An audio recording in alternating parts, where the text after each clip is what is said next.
Daily Tech News Show is made possible by its listeners. Thanks to all of you, including Jeff Wilkes, Father Cadan, and Paley Glendale.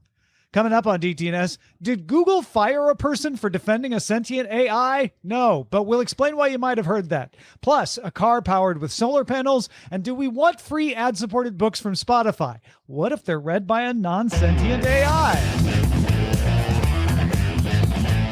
This is the Daily Tech News for Monday, June 13th, 2022. From Los Angeles, I'm Tom Merritt.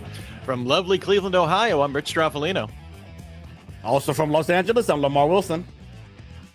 I'm sort of in Los Angeles, and I'm the show's producer, Roger Chang. Yes, Los Angeles heavy today.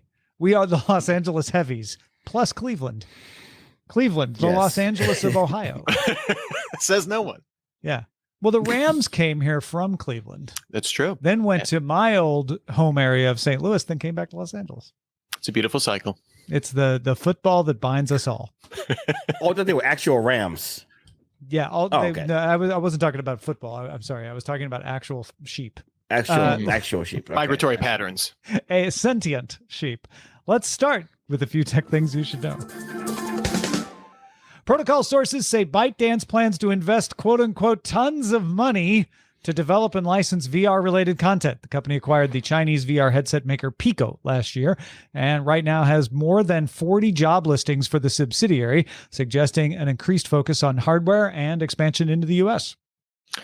The Netherlands Authority for Consumers and Markets, one of my top 10 authorities all time, said Apple's latest updates to its rules for third-party payment systems on Dutch dating apps meets the requirements of European and Dutch competition rules. They've been going back and forth on this for a while now. The new rules soften language displayed on third-party payment screens, make it a little less scary for people clicking through. Developers can use both in-app payment or an external payment link before they had to choose one or the other, and be able to show an external payment price. Got a little crypto update for you here. The decentralized finance platform, or DeFi platform, Celsius Networks, suspended all withdrawals, swaps, and transfers between accounts as of June 12th, citing extreme market conditions.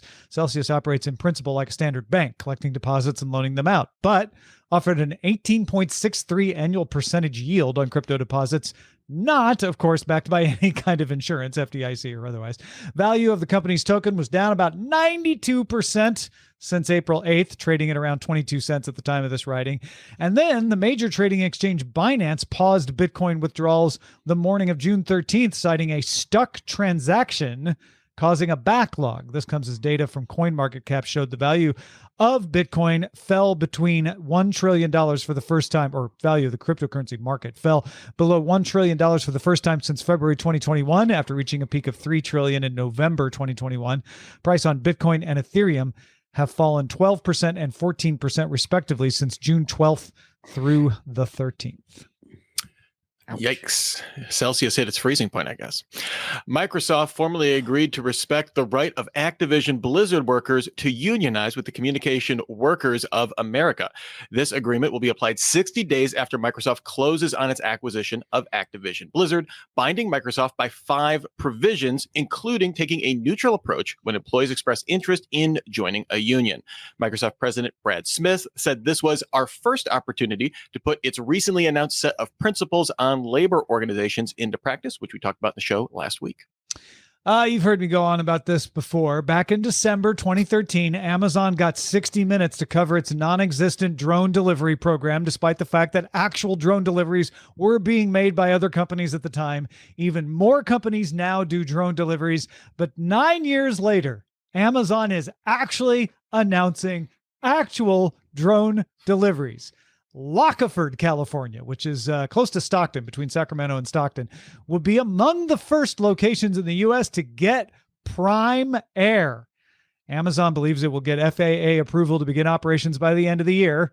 Amazon's UAVs will be able to carry up to 5 pounds at up to 50 miles per hour. So to be clear, unlike actual operating drone delivery systems from, Project Wing and Zipline, Amazon does not have FAA clearance yet, or an operating service, but at least it's announced that it believes it will have both by the end of the year.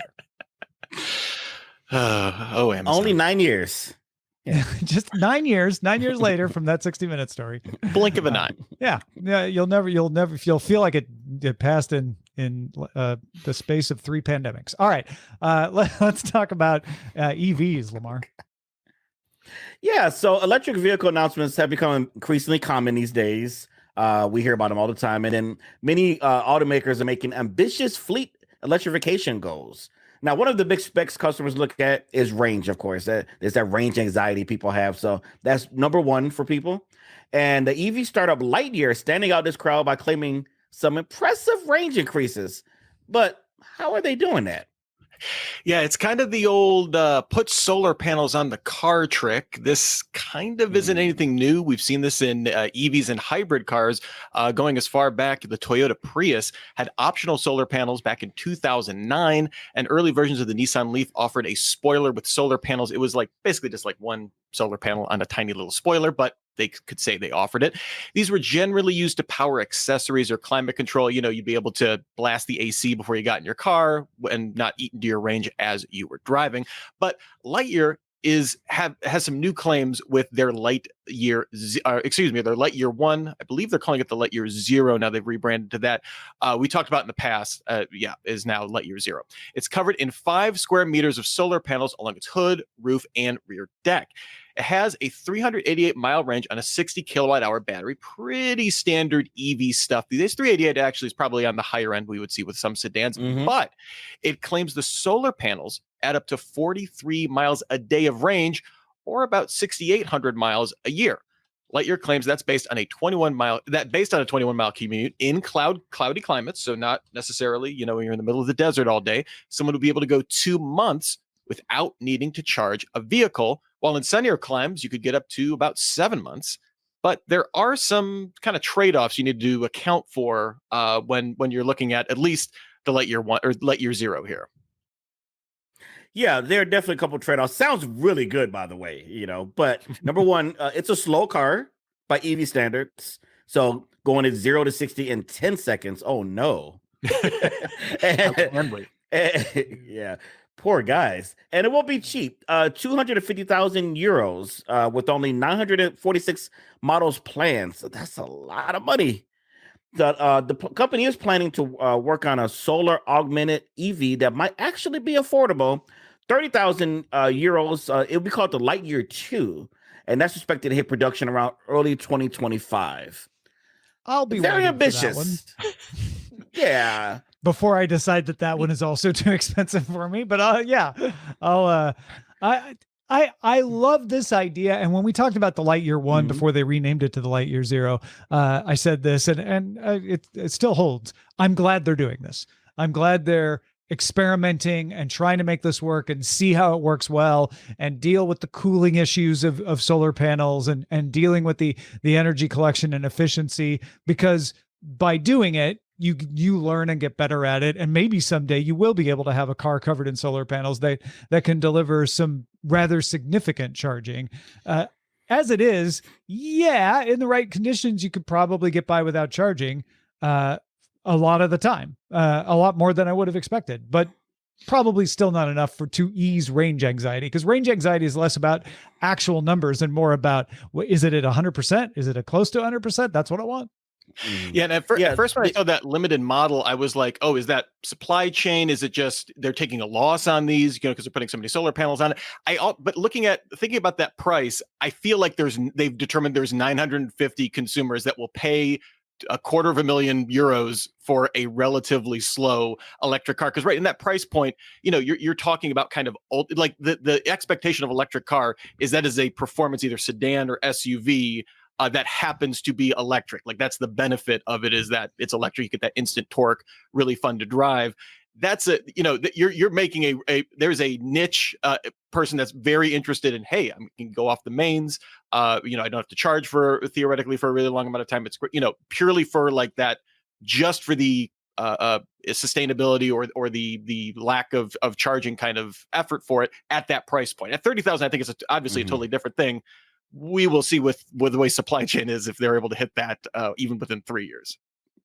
Yeah, I don't know how it is with the averages in Europe. I know here the average driving that it's typically 17 miles that the average citizen usually drives. So, here hitting, there and back, 45 miles would be amazing. Like me, I would never have to charge ever, because I work from home. Yeah, it's a good point. and I travel. I never drive anyway. Yeah. This sounds good. But one thing that was in the article that mentioned that they're focused on range and less on some of the other niceties that people are used to with the tech. So they're going for, hey, this car will get you where you got to go, but may not have all the cool self-driving and other things. But I think there's a market that really would go for that. They really would go for the idea. Like, I just want a basic sedan. I don't need all the frills, but I don't want to have to charge it. There has to be a market there. Yeah, the crossover has to be audience with 250,000 euros. That's a weird Venn diagram. Two quick things here. Batfink 2001 points out this might help with phantom drain, something a lot of non-EV drivers probably don't think about, which is a good point. And then we called it, folks. Ken Worf 04 said, "I'm waiting for the Buzz Lightyear model." We said in our prep meeting that somebody would make that joke in the chat room. So Ken wins. You get the congratulations, Ken. All right. Last week, The Verge's Hot Pod newsletter highlighted comments from Spotify CEO Daniel Ek telling investors that Spotify sees audiobooks as its next massive opportunity, saying, quote, "As we've done in podcasting, expect us to play to win." Now, this isn't exactly breaking news from the company. While we don't know when Spotify might launch an audiobook vertical, it did announce its intention to acquire an audiobook platform called Findaway last November. It's interesting that Ek sees audiobooks as a similar market opportunity to podcasts for Spotify because Findaway offers tools that are very similar to the podcast platform Anchor, which is also owned by Spotify, providing an easy path for authors to create, distribute, and monetize their work. The new acquisition is still under antitrust review. They thought they were going to own this thing by the end of last year. The U.S. Department of Justice, which may explain, is still looking at it, which may explain why Spotify isn't talking about when they'll launch audiobook content. They're waiting for the transaction to be approved. Yeah, and we've kind of known that this is something Spotify's been keeping an eye on, but what is really news is they may cause a big shift in the audiobook market with pricing. X said that Spotify will offer a freemium model for audiobooks, adding in using ad monetization. I don't know if between chapters, he didn't really outline that, but putting ads in audiobooks. Typically, audiobooks, we're talking about you either purchase them outright or the massively popular Audible and other services also have subscription models. You buy, subscriptions, you get credits, you can use them, turn them in for that kind of stuff. A lot of people probably use that. The monetization thing that raises, that's where really I could see like, oh, this is just a podcast that we've already put in the chapter markers for, right? As opposed to listening to a 5-hour hardcore history with Spotify ads put in it. We're going to have a 5-hour, 10-hour audiobook and put ads in kind of the same way. I can see that that's not too far of a leap from Spotify's perspective. We're just going to do all the audio things. Yeah, I love the idea of audiobooks, period. I'm not a person that likes ads put in things. I'll pay for the premium to not have ads. But if it's going to boost the audio book market, I'm kind of all for it. But I would like the subscription. I know about Audible Plus. I have it, but it's not everything. It's what they've decided to curate for you. And if there's a market that's like, hey, it's this price, you get everything. I'm more apt to that personally. But I like the idea of the options for people who are scared they don't want to spend $25-$30 on an audiobook to read it once and then that's it. My guess is this would be selected works too. Not every publisher is going to be on board with having ads with their works. I know. Some publishers will probably say, well, okay, in the paperbacks part of the cycle, right? Because you usually go hardback, trade paperback, pocket-sized paperback. They might like, okay, we'll do a free version for a limited time or something like that. It's probably not going to be everything. And I know a lot of people are shivering at the idea of ads in their audiobooks right now. But even if the Findaway acquisition goes through, recording an audiobook still an expense, even if it's just one time. So for independent publishers, it may still be more likely that they'll want to do print, not audiobook. But Spotify announced another acquisition Monday that may be of interest here too. Spotify intends to buy Sonantic, Sonantic. It's an AI voice company able to create realistic simulated human voices from text. Sonantic tech has been used in gaming a lot, and more recently used to simulate Val Kilmer's voice in Top Gun Maverick. Spotify says it sees several potential opportunities for text-to-speech capabilities across their platform. They gave an example of audio-based prompts to users who aren't looking at screens, maybe in a car. But it seems like audiobooks might be another application for that, potentially. Yeah, and obviously, like the intentionality of when you're reading a longer work, right? There is, I would imagine, some work. There was clearly a work of interpretation of like you're not just reading it like you would read a manual or something like that. There's emphasis put on certain words. That's why people have their favorite audiobook performers, narrators, whatever you want to call them, that add a life to that work that can make you want to keep listening to from that, not just from the same author, but from that same presenter, narrator, whatever you want to call it. So the idea, like, I don't think it's as easy as they flip the switch and immediately like an entire corpus of text becomes audiobooks.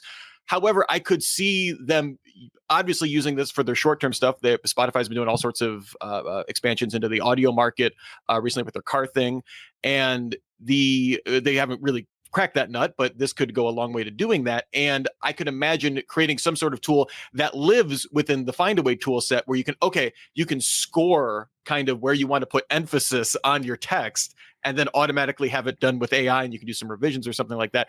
And then theoretically, hey, you could have Val Kilmer. We've seen that with like navigation, right? Turn by turn navigation, you get the celebrity voice to do that. Maybe you get the celebrity voice to read your audiobook. That I could see a lot of people, I guess that doesn't eliminate the expense. You're still using tools. I'm presuming you would pay for that, but it's an interesting use case down the road for them. Yeah. The Joy Luck Club, as read by Darth Vader. Yeah. that is the litmus test for all voice customizations is Darth Vader, of course. Yeah. I see no issues with this, by the way. I think it would be your ad supported one is robot read, right? You want to pay, you get the actual person reading it, right? Oh, you want a human? Oh, yeah. Okay. That's true. Yeah, we already got text. We already got text to speech in some books that you can buy like in the Kindle or whatever. So like, it's janky. Absolutely. Yeah, right. If they can make that more human, like I'm game. But Rich, you make a good point about the nuance of speech and pronunciation. I definitely get that. Well, folks, if you have thoughts about whether you want a solar panel driven car or you want your books read by a robot, email us. We got an email address. Please use it. Email us feedback@dailytechnewsshow.com. Well, if you were in my Twitter feed on Saturday, you saw that the Washington Post reported that Google had placed engineer Blake Lemoine on paid leave after he broke its confidentiality policies. Lemoine works at Google's language models for dialogue applications, or LaMDA models, which is being developed to improve conversational AI assistants like Google Assistant. Lemoine was testing for discriminatory language and hate speech, basically for the capacity to generate that. In April, he shared a document with executives called Is LaMDA Sentient? This contained transcripts of his conversations with the model. He then published transcripts of the conversations online and allegedly talked to a lawyer about representing LaMDA and spoke to a U.S. House representative about unethical activities at Google. Google says those conversations violated its policies. Lemoine says he sought a minimal amount of outside consultation to help guide me in my investigations. So, Tom, how has Google responded to this? Yeah, Google spokesperson Brian Gabriel told the Washington Post, quote, "Our team, including ethicists and technologists, has reviewed Blake's concerns per our AI principles and have informed him that the evidence does not support his claims. He was told that there was no evidence that LaMDA was sentient and lots of evidence against it." So they're saying, hey, if it was sentient, maybe you'd have a case to get a lawyer for it, but it's not. So what about Lemoine's case? Well, he told the Post that if he didn't know it was a computer program, he would think LaMDA was, quote, a 7-year-old, 8-year-old kid that happens to know physics. So he published the transcript. Let's look at a few examples. Yeah, these are what were floating around a ton online. So at one point, Lemoine asked LaMDA, "What is the nature of your consciousness/sentience?" LaMDA responded, The nature of my consciousness / sentience is that I am aware of my existence.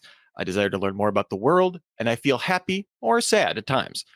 Later, Lemoyne asked, what sorts of things are you afraid of? And LaMDA's response was, I've never said this out loud before, but there's a very deep fear of being turned off to help me focus on helping others. I know that might sound strange, but that's what it is.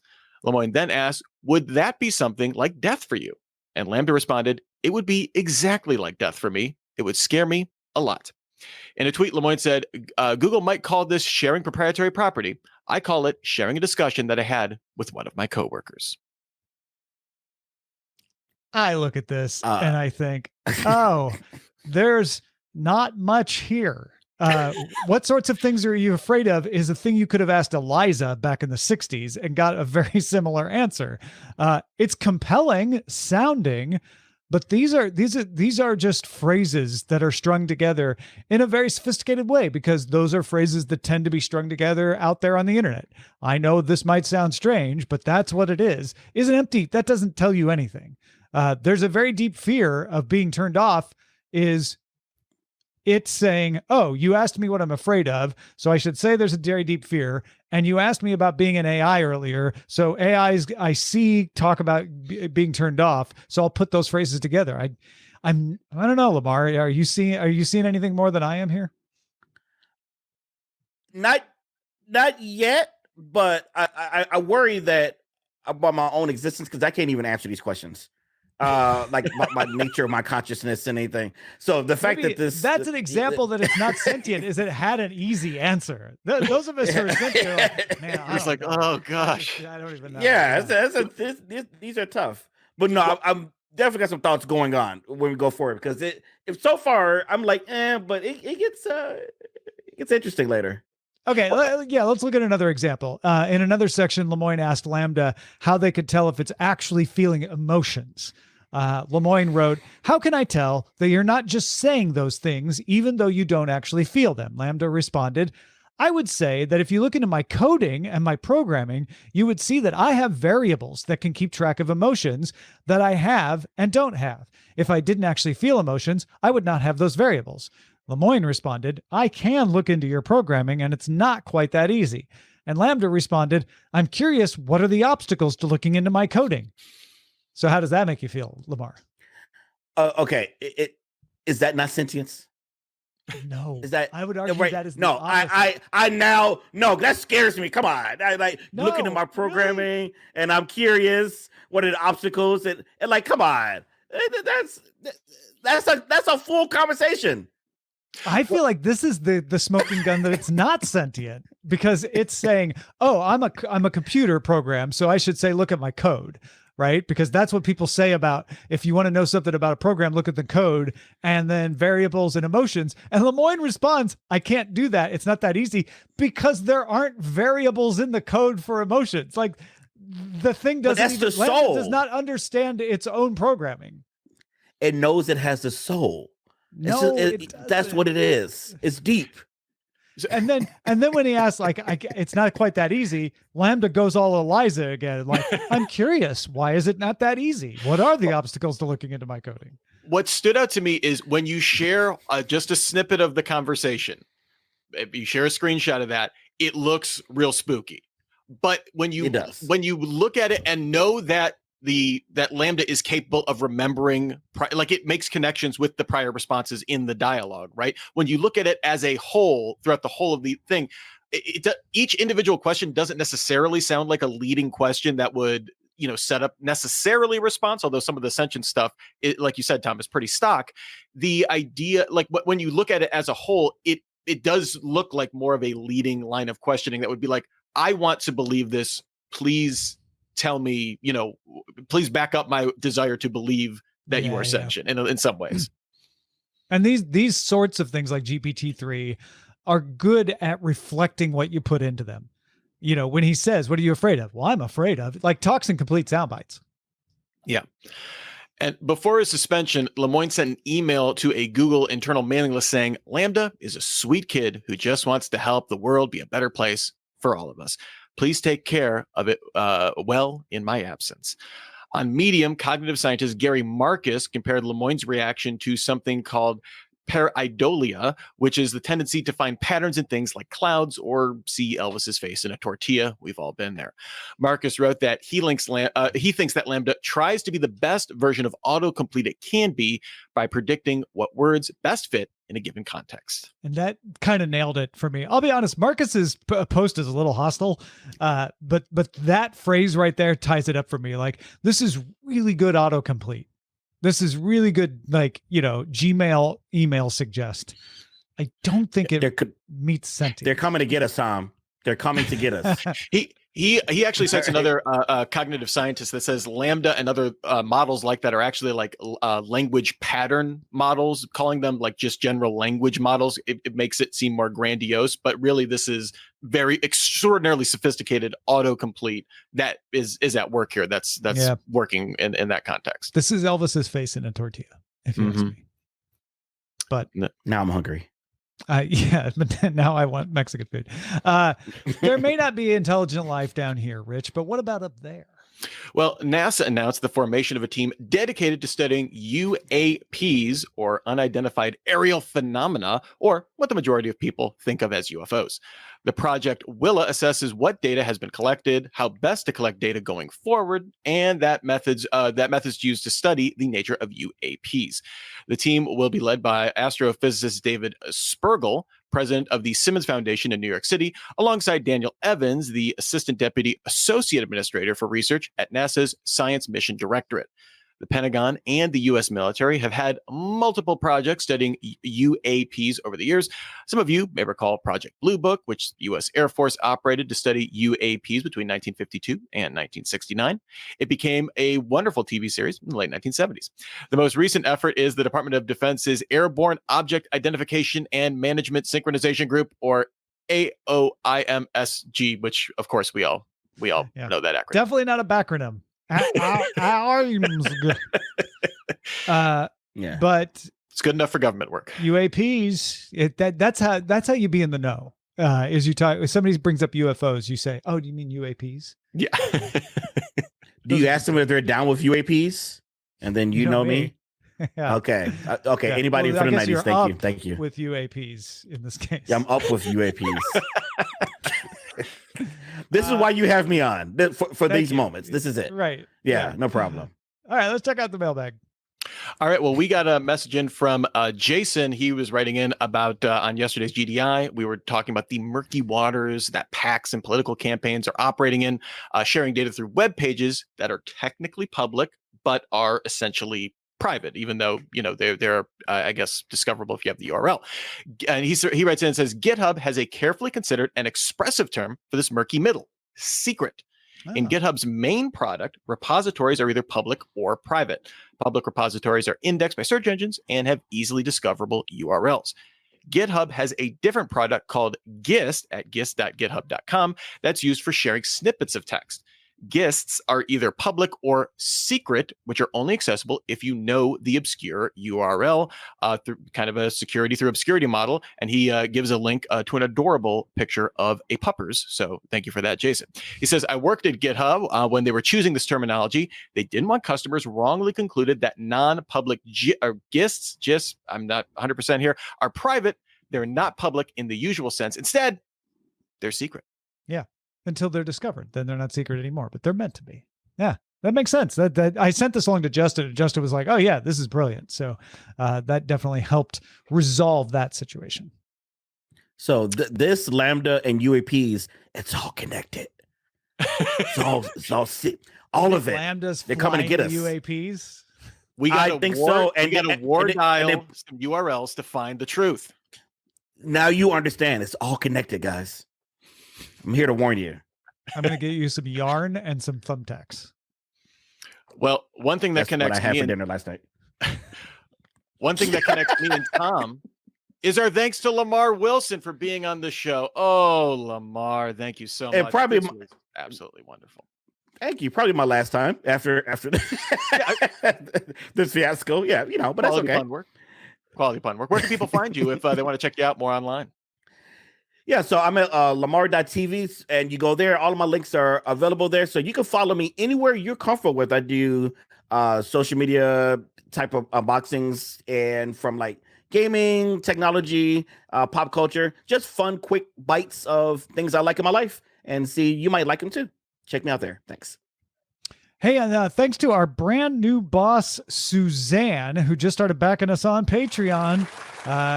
We always want a new boss, and Suzanne fulfilled our dream today. Thank you, Suzanne, for becoming one of our bosses. We really appreciate it. Good to have you along. We're going to talk more about sentience, I have a feeling, and it's going to be good stuff. So get our longer show, Good Day Internet. That's available at patreon.com/DTNS. We're live Monday through Friday at 4 p.m. Eastern, 2000 UTC. Find out more at dailytechnewsshow.com/live. We'll be back tomorrow with the Tech John's own Stephanie Humphrey. See you then.